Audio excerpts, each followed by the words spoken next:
welcome to the world now at 4. Daniel.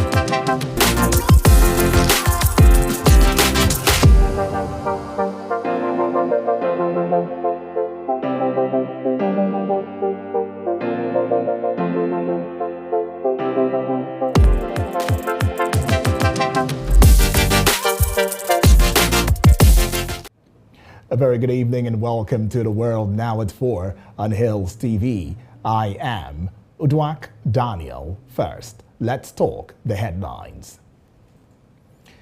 And on the headlines, Buhari meets APC governors in Aso Rock. Still on the headlines, UN refugee chief condemns UK's Rwanda asylum plan.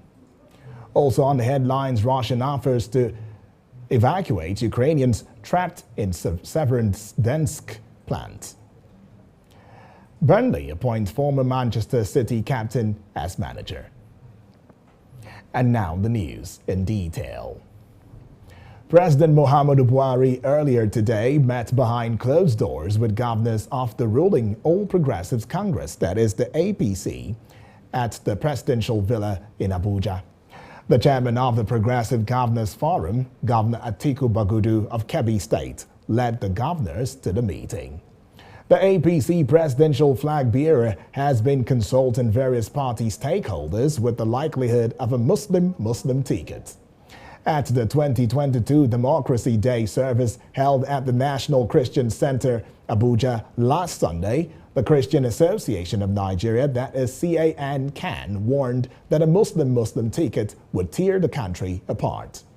Attending the Villa meeting were the Chief of Staff to the President, Ibrahim Grambari, the Secretary to the Government of the Federation, Boss Mustafa, Governors Babagana Zulum of Borno, Nasir El-Rufai of Kaduna, Mohammed Abubakar of Jigawa, Abdullahi Sule of Nasarawa, Simon Lalong of Plateau, Yahaya Bello of Kogi, and Hope Uzodinma of Imo. Away from that story, ahead of the 2023 general elections, the Chief of Army Staff, that is the COAS, Lieutenant General Farouk Yahya, directed all general officers commanding corps commanders, commanders of theaters of operations, brigade and other formation commanders to remain apolitical while ensuring that troops under their command comply with the directive. Speaking at the second quarter Chief of Army Conference, which kick-started today in Abuja, the COAS disclosed that towards implementing this directive, he has ordered a review of the rules of engagement for the conduct of the operations, safe conduct on the conference. General Yahya said few months ago, during the first quarter conference closing remarks, he affirmed that the Nigerian army remains resolute and committed to squarely confront the myriad of security challenges bedeviling the country. And now let's have you know that 23 years after the official handing over from the military rule to the Fourth Republic of civilian rule, Nigeria, although grappling with various challenges, celebrated Democracy Day with the official parade held at the Eagle Square, Abuja, Nigeria's capital city. As a former president of the country and one of who is currently involved in preserving democracy in West Africa, Goodluck Jonathan had this to say at the event. Because democracy is the engine for you to run a modern state. It must be based on democratic practices where citizens should have the right to select whoever will lead them at all levels. The practice at the beginning may be challenging. There may be some flaws, but as we keep on doing it, we will continue to improve. And we pray that as the years go by, our practice of democracy should consolidate and even improve more. Recognized as the 1993 vice president for the first time, Babagana Kingibe described June 12 as the day Nigerians buried all their dividing lines. June 12th was the day that Nigerians buried all their dividing lines. They came together and decided unanimously, almost, on their future. Not Yoruba, Igbo, Hausas, Efik, whatever, not Muslim, Christian, not from the north, from the south, but we were of either the Social Democratic Party or the National Republican Convention. So it was our vision for our country and our vision for society that triumphed that day. Being the last Democracy Day celebration for the Buhari administration, the secretary to the government of the Federation, Boss Mustafa, described the administration as one that has built and sustained democracy in Nigeria. Away from that story, let's have you know that the president of Nigerian Senate, Ahmad Lawan, has eulogized Nigeria's President Muhammadu Buhari and Nigerians for their support so far. Lawan spoke to journalists on the sidelines of the Democracy Day celebration. This country, you know that the National Assembly, the present crop particularly, has done so much in the area of passing very critical legislations, and even the previous National Assemblies have done so much, growing by the day, and I'm very proud to be a member of the National Assembly. And of course, between the executive and the legislature, I think there is better understanding for the need and necessity of working together, and Nigerians have been also supportive of the National Assembly, and this is Nigerians' party. When we return, news from other parts of Africa. Don't go away.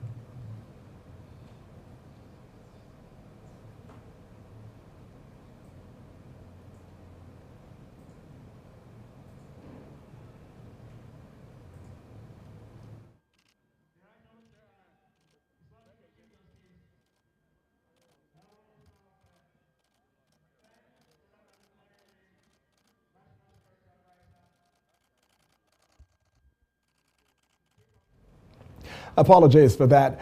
Still in the news, and this time outside the shores of Nigeria, Burkina Faso's government has announced 3 days of national mourning from Tuesday for at least 50 civilians killed over the weekend in the north of the country. Military leader Lieutenant Colonel Paul Henry Damiba issued the decree late on Monday for the mourning to be observed across the country. On Monday, the government said that 50 civilians had been killed in the attack by unidentified armed men in Saitenga area and warned that the toll may rise. Some reports have put the deaths at 100 or more. During the mourning period, flags will fly at half-mast on all public buildings and all Burkina Faso missions abroad. Celebrations and recreational events are also prohibited for the period. The raid is a major setback for the military government, which forced its way to power, accusing the elected government of failing to address the insecurity by jihadist groups. The conflict, which also affects swathes of Mali and Niger, is displacing rural communities and contributing to a severe shortage of food. Head of the United Nations, that is the UN Refugee Agency, has condemned plans by Britain to send the first flight of asylum seekers to Rwanda. Filippo Grandi said the policy set a catastrophic precedent. He said other countries who took in far more asylum seekers than Britain could decide to follow its example. This is all wrong. This is all wrong, this deal. Your country that is a signatory to the convention and has the institutions to deal with that. However, courts in London have rejected 2 last-minute challenges to the new policy. The British government argues that the move is designed to deter people trafficking, but there's been widespread criticism by opposition parties and rights groups. Hundreds of protesters gathered outside the Home Office. And away from that, let's get on to the other parts of the world. And have you know that in the United States, Donald Trump has blasted the congressional inquiry into the Capitol riot as a kangaroo court. In a 12-page statement, he said the investigation was designed to distract Americans from the disaster of Democratic-led governance. Trump said in a statement released through a Save America PAC, saying 17 months after the events of January 6th, Democrats are unable to offer solutions. The former U.S. president accused the Unselect Pseudo Committee of Treason of Representatives Select Committee that has been conducting the inquiry for the past year. It came after the committee held 2 public hearings accusing Trump of an attempted coup to remain in power. The panel on Monday detailed evidence of divisions among Trump aides over whether to accept his election loss. Supporters of Trump stormed Congress on 6 January 2021 in a bid to thwart certification of Joe Biden's election victory. A separate ongoing criminal investigation has led to more than 800 arrests in nearly every state. The Republican labeled the current president as basement Biden, stating that the U.S. is in a nosedive. He concluded dismissing the congressional inquiry as a pretext to prevent him running again for the presidency in 2024. And now moving on to Mexico, let's have you know the Mexican political advisor Daniel Picasso has been killed by a lynch mob after child kidnapping accusations were spread on messaging groups, authorities confirmed to Newsman. Daniel Picasso, 31, was attacked and beaten by a crowd of around 200 people in the central state of Puebla. He was visiting the town of Papatzlazoclo when he was cornered by the mob before being dragged into a local field, and Seto and 2 of his companions before dragging him to a local field. Police attempted to intervene and placed him in a patrol car, but were quickly overwhelmed by villagers who doused Picasso in petrol before setting him alight. His body was later recovered by authorities. Authorities are yet to arrest anyone in connection with the attack, local media reported. Picasso served as an advisor in Mexico's legislative body, the Chamber of Deputies. The Russian army has said it will establish a humanitarian corridor on Wednesday to evacuate civilians trapped in the Azot chemical plant in the encircled Ukrainian city of Severodonetsk. According to Russian Defense Ministry, saying today, guided by the principles of humanity, the Russian armed forces and the formations of the Luhansk People's Republic are ready to organize a humanitarian operation to evacuate civilians. It added that civilians would be transported to the separatist region of Luhansk. Russia's defense ministry also said it had offered Ukrainian fighters sheltering in the Azot plant the chance to surrender tomorrow, the Interfax news agency reported. The ministry said Ukraine had asked Russia to set up an evacuation corridor to help civilians leave the plant, now that Russian forces have destroyed all the bridges linking Severodonetsk to Ukrainian-held territories. And this time will be time out for business news, coming right up next on The World Now at 4. Stay with us.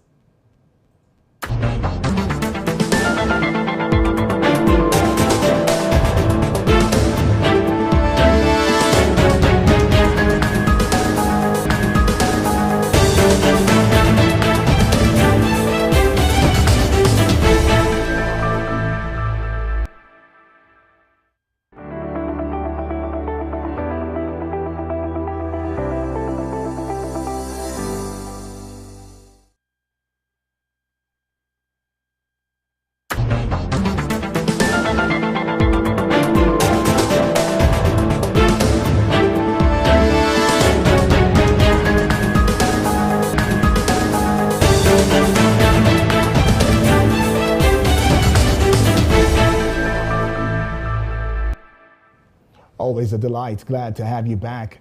Talking business, Nigeria electricity system operator, an arm of the federal government's power transmission company, showed that the national electricity grid actually crashed from a peak of 3,703 megawatts to as low as 9 megawatts.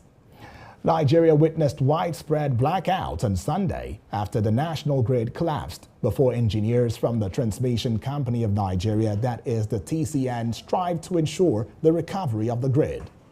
Reports indicated on Monday that Sunday's grid collapse was the fifth in 2022, a development that made many power distribution companies to shut down their various outgoing electricity feeders. Although no official statement from TCN as per the grid collapse, it was gathered that its restoration reached an advanced stage on Monday as power generation rose to 2,744.6 megawatts around 6 a.m. Nigeria's power grid had collapsed twice in March and twice again in April this year. Power generation on the system had continued to fluctuate due to various concerns such as gas constraints, water management challenges, gas pipeline vandalism. Still talking business, residents have reported that armed men have entered parts of a major city in western Ethiopia. People in Gambela City, the capital city in the region of the same name, said offices and businesses were closed due to the intensified fighting. Some of the fighting is around the regional president's office, according to the residents. The region's president, Umud Ubang, told newsmen that he had no information to share. Fighting has also been reported in towns in the neighboring region of Oromia. A spokesperson for the Oromo Liberation Army, that is the Ola, at Oda Tarabir, has tweeted that a joint operation between his group and the Gambela Liberation Front was underway in Gambela. Still in the news, staff shortages behind recent airport disruption and flight cancellations may not be fixed by the summer, air industry representatives have warned. The Unite Union, Swissport's UK boss and the Airport Operators Association told MPs on the business committee that shortages were likely to persist. The recent flight cancellations were largely down to staff shortages across the sector, they said. The past few weeks have seen long queues at some airports and hundreds of flight cancellations, causing misery for people whose holidays have been disrupted and anxiety for people with summer bookings. Staff shortages have been caused mainly by the COVID pandemic, but also by factors including Brexit, shrinking the available labour pool. MPs on the Business, Energy and Industrial Strategy Committee were told. The industry shared thousands of jobs during the pandemic, and recruitment has not kept pace with pent-up demand as people book holidays after 2 summers of COVID restrictions. Still to come in the news is sports. Don't go away.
Good evening and welcome to Sports News on World Now at 4.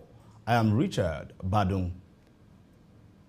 On Sport News, welterweight champion Kamaru Usman is set to face number 2 ranked contender Leon Edwards in a rematch slated to headline UFC 278 on August 20 from the Vivint Arena in Salt Lake City, Utah.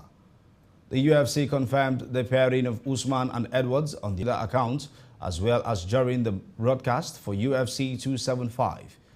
In their first meeting back in December 2015 as part of a UFC Fight Night Orlando event, Usman with a unanimous decision win over the course of 3 rounds early into the pair's respective UFC tenures. In his most recent octagon appearance back in November last year, Usman successfully landed his 6th defense of the welterweight title, defeating former interim gold holder Colby Covington with a unanimous decision win. For Edwards, the Birmingham native has enjoyed a 10-fight undefeated run since defeat to Usman 7 years ago, most recently defeating Nate Diaz at UFC 263 last June. In proud title defenses, Usman, a native of Auchi in Edo State, Nigeria, losses to Covington twice, George Masvidal twice, and former Sanford MMA training partner Gilbert Burns. Away from Usman's issues now to Ivory Coast goalkeeper Sylvain Gbouhor, who has been under an 18-month ban by football's world governing body, FIFA, for a doping violation. The 33-year-old tested positive last year for using that is a heart medication, which the World Anti-Doping Agency categorizes as a stimulant, and it will be free to play again on 24 June 2023. This is 1 month later. Gbouhor was provisionally suspended in December and missed this year's Africa Cup of Nations in Cameroon. His positive test came after his 2022 World Cup qualifier against Warriors are 1 win away from a 7th NBA title after Andrew Wiggins inspired his team to a 104-94 win over the Boston Celtics. The Warriors lead the series 3-2 and can claim a 4th title in 8 years with victory in Game 6 of the best-of-7 contest in Boston on Thursday. Wiggins led Golden State with 26 points, while Klay Thompson added a further 21. Stephen Curry, who started with 43 points in Game 4, missed all 9 of his three-point attempts on Tuesday. Curry had never before gone without a three-pointer in 133 career playoff games, while Warriors head coach Steve Kerr said the player was probably due a game like this. Wiggins' performance comes 36 years after his father, Mitchell, came off the bench to lead the Houston Rockets to victory against the same opponents in Game 5 of the tournament. Jason Tatum scored a game-high 27 points for the Celtics, who had led the series 2-1. Still on sports, Burnley has appointed former Manchester City captain Vincent Kompany as manager. The Belgian was Anderlecht boss for 2 years before leaving by mutual consent in May, having led them to third in the Belgian top flight. Burnley sacked Sean Dyche in April and replaced him with interim boss Mike Jackson, who was unable to prevent relegation from the Premier League. Former Belgium defender Kompany spent 11 years at City, where he won 10 major trophies, including 4 Premier League titles. The previous time the Clarets went down from the Premier League in 2014-2015 season, Dyche stayed in charge and led them to the championship title the following season. Kompany retired from playing and took over as manager in August 2020, after which Anderlecht won 41, lost 19, and drew 30 of his 90 games. And that's your sports news on World Now at 4. Back to Udwak Daniel for the rest of the news. I'm Richard Badum.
Welcome back and thank you for staying with us. Fantastic inputs right there, Richard Badung. And now to more stories on the World Now at 4. Let's have you know that the Federal High Court, sitting in Abuja today, sentenced 2 drug traffickers, Chibunna Patrick Umeibe and Emeka Alphonsus Ezenwanne, who were linked to the suspended Deputy Commissioner of Police, that is this DCP, Abba Kyari, to 6 years imprisonment. The court, in a judgment that was delivered by Trial Justice Emeka Nite, convicted Umeibe and Ezenwanne on counts 5, 6, and 7 of the drug trafficking charge the National Drug Law Enforcement Agency, that is the NDLEA, preferred against them. It will be recalled that the duo, who were arrested at the Akano Ibiam International Airport in Enugu while attempting to smuggle cocaine into the country, were on March 7 arraigned before the court alongside DCP Kyari and 4 other police officers: ACP Sunday J. Ubia, Inspector Simon Agiriba, Inspector John Nuhu, and ASP Bawa James. Both Umeibe and Ezenwanne had, upon their arraignment, pleaded guilty to the drug trafficking charge against them. And that's the world now at 4. But before we go, a quick look at our headlines again. We told you on the headlines Buhari meets APC governors in Aso Rock.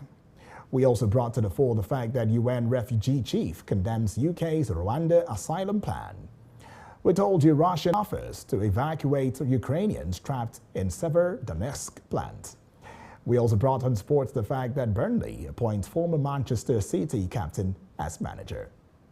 Remember to visit us on Facebook at Hills TV, Instagram at Hills TV. Our YouTube channel is at Hills TV. I am Uduak Daniel. Thank you for watching.